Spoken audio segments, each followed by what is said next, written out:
మా చిన్నప్పుడు అమ్మమ్మ ఏ చిన్న పండగొచ్చినా సరే పిల్లలకి చాలా మంచిది అని చెప్పి ఈ నేతి సున్నుండలైతే చేసేదండి.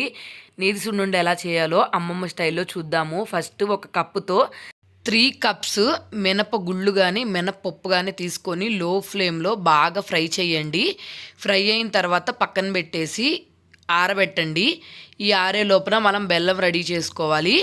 తర్వాత మనం మిక్సీ జార్‌లో వేసుకొని మినపప్పు మనం ఫ్రై చేసుకున్న మినపప్పు అంతా వేసుకొని దాని క్వాంటిటీకి తగ్గట్టు 2 గ్లాసెస్ బెల్లం అయితే యాడ్ చేసుకున్నాను. బెల్లం యాడ్ చేసుకొని అలాగే కొంచెం యాలుకల పొడి గాని, యాలుక్కాయలు గాని యాడ్ చేసుకొని ఇట్లాగా మొత్తం పౌడర్ లాగా చేసుకోవాలి. ఇట్లా మెత్తటి పౌడర్ లాగా ఉంటేనే సున్నుండలు చాలా టేస్ట్ బావుంటాయండి.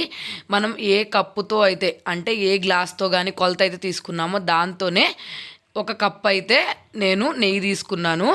మనం మొత్తం నెయ్యి ఒకసారే పోసేయకూడదు. పోసేసామంటే పిండంతా జావ జావగా అయిపోతుంది. క్వాంటిటీకి తగ్గట్టు చూసుకొని మనకి ఉండ చుడటానికి వస్తుందా రావట్లేదా అని చూసుకొని దానికి తగ్గట్టు మనము ఉండ అయితే చుట్టుకోవాలి. చిన్నప్పుడు మా అమ్మమ్మ ఉండలు చేసే లోపే మేము ఇట్లాగా పొడిని చేతుల్లో వేసేసుకొని తినేసేవాళ్ళమండి. టేస్ట్ అయితే అద్దిరిపోయేది.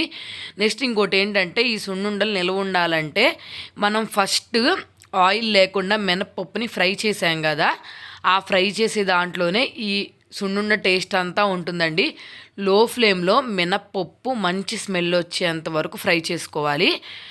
మీకు టైం తెలియకపోతే మినపప్పులోంచి మంచి స్మెల్ వచ్చేంత వరకు ఫ్రై చేసుకొని మనం తీసుకున్న మినపప్పు క్వాంటిటీకి తగ్గట్టు బెల్లం అయితే చాలా మంచిదండి. బ్లడ్ ఇంప్రూవ్ అవడానికి పనిచేస్తుంది.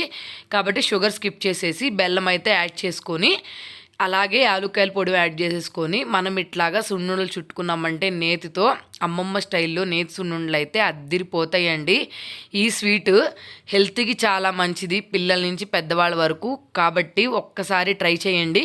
ట్రై చేసింది ఎలా వచ్చిందో కమెంట్ చేయండి.